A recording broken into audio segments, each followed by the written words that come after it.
Welcome to the Borealis Experience. I'm your host Aurora, and I'm very happy to be spending some time with you today. I hope you're doing well. I hope you're in a good place. And if not, I hope I can lift you up, make you feel good about yourself, and help you to move on to whatever problems you are faced with at the moment. Today I want to talk about your mother.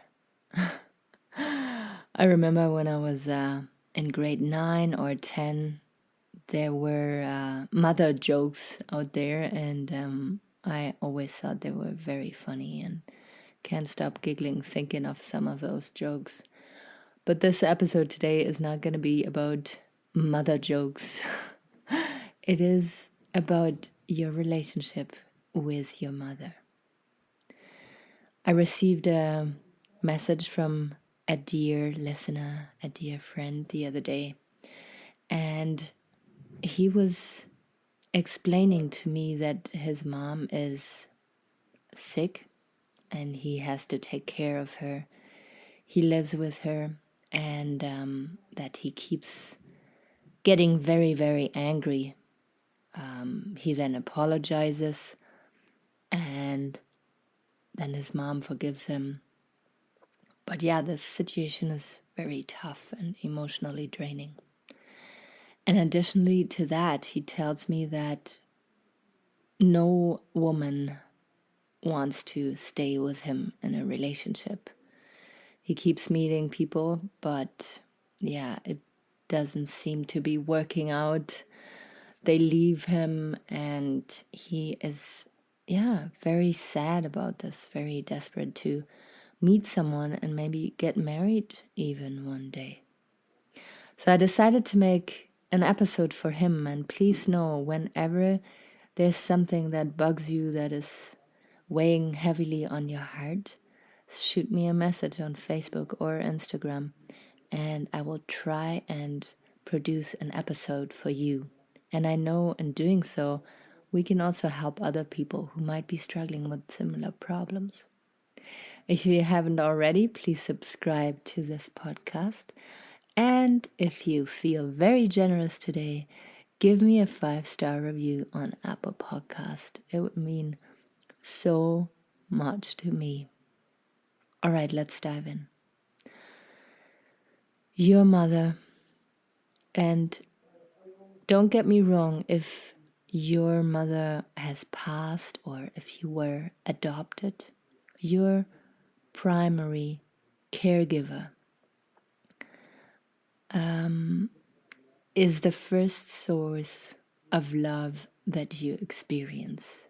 Your mom gives birth to you or adopts you or is there for you.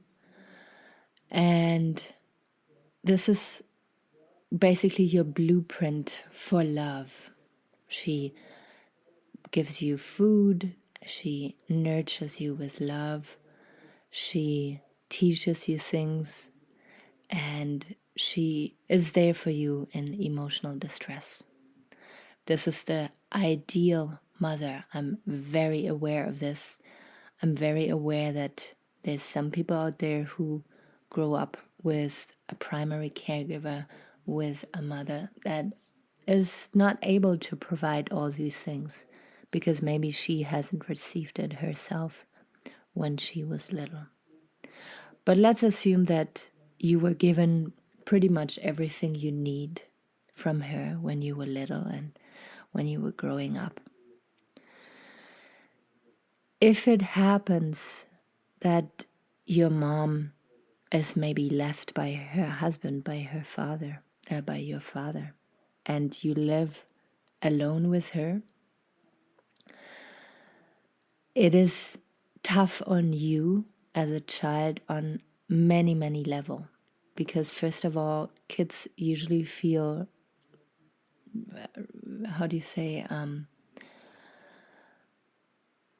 they feel in charge of taking care of the emotional well-being of the mother or of the father when the mother left the house. They are starting to be caught in a role that a child is not meant to play. They try to replace the partner. They are there for the mother in this case on an emotional level. And sometimes the mother doesn't see that it is not the child's responsibility to be their caregiver. The mother needs to seek out counseling, physiotherapists if she is physically enabled, or friends and relatives. But her child should be protected from the misery of the mom. For some people, it might sound very cruel because you think, well, but it's my mom and I want her to be happy and I'm so grateful for everything that she has done for me.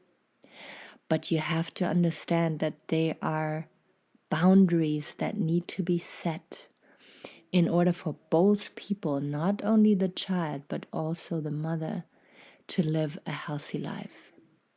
Your mom cannot depend on you, because if she does, she will take the place, the emotional energy from you that is needed to create a healthy relationship with another, in this case, another woman.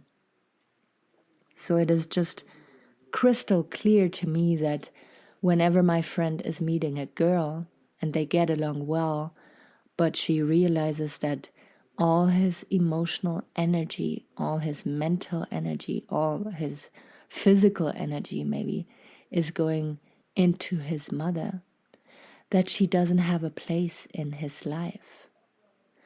And that makes people vanish, that makes people run away sometimes even. And it doesn't make them bad people, it just makes them people who are very aware of what they want and need in life. And they don't want to put up with competition, for instance. Very strong competition. You have to see on a physical level, if you live with your mama and care for her all day long, and emotional level, energetical level, you are not making space for a new partner. So all this to say is that I want to bring the power back to you. You have the power in your hands to make wise decisions in the future. It is not bad women that you keep meeting. It is women that are aware of this phenomenon and they want nothing to do with it. They want to meet you as an individual and not as the son of your mother.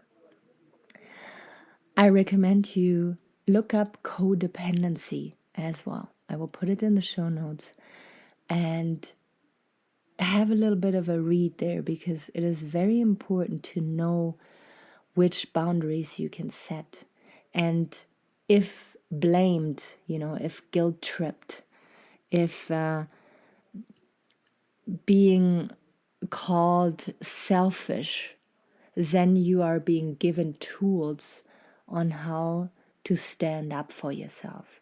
Because that's the trickiest part about codependency, is that when you seek independency, the person that is dependent on you and you on them will not like the change. They will feel you abandon them, you reject them, you're being selfish. And I know this all too well because I've gone through this many, many times in my life. And it is a very tough situation to be in.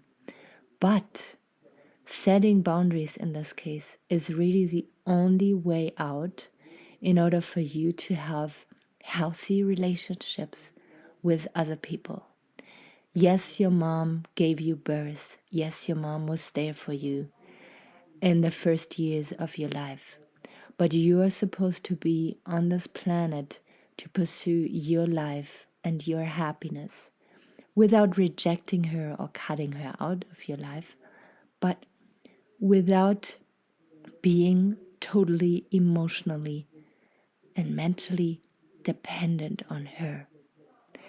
It is a really tough situation to be in, I understand this, but it is a situation that will make you feel so good about yourself once you reach balance, once you are standing on your own 2 feet and make the decisions for yourself that are good for you. And you will see your relationships will change. Your sense of self will change.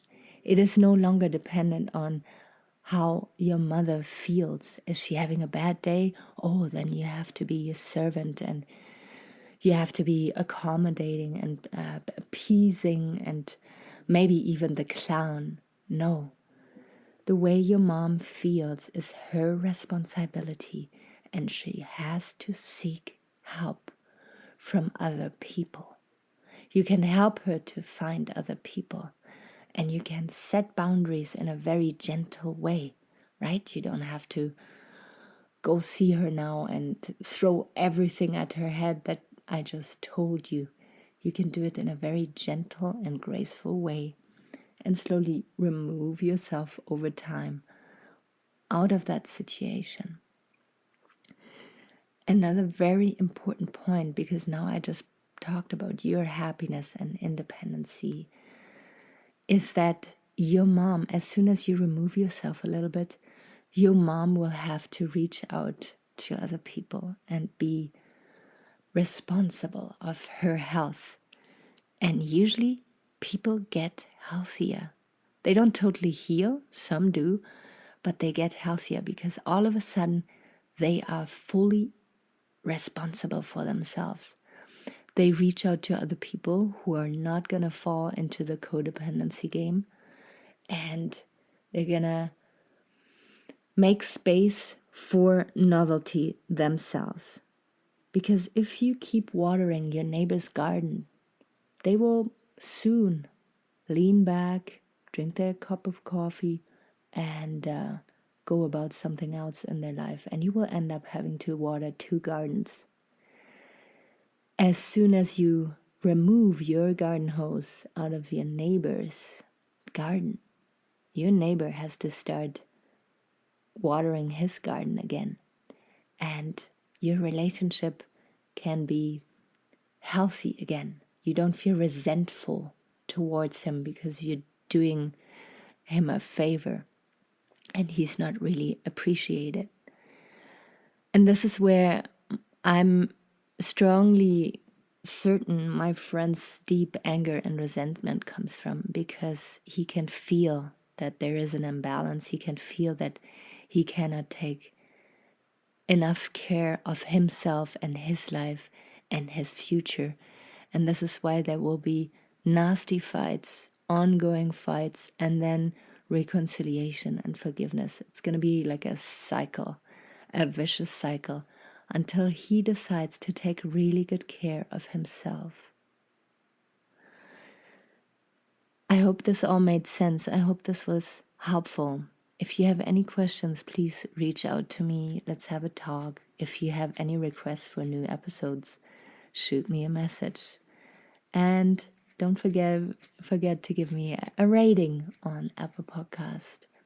If you need a one-on-one meditation or a little bit of a Aurora boost, you can sign up on my Patreon and we can have regular meetings, maybe once a month, where I check in with you and give you tools on how to undig yourself from the situation you don't want to be in anymore.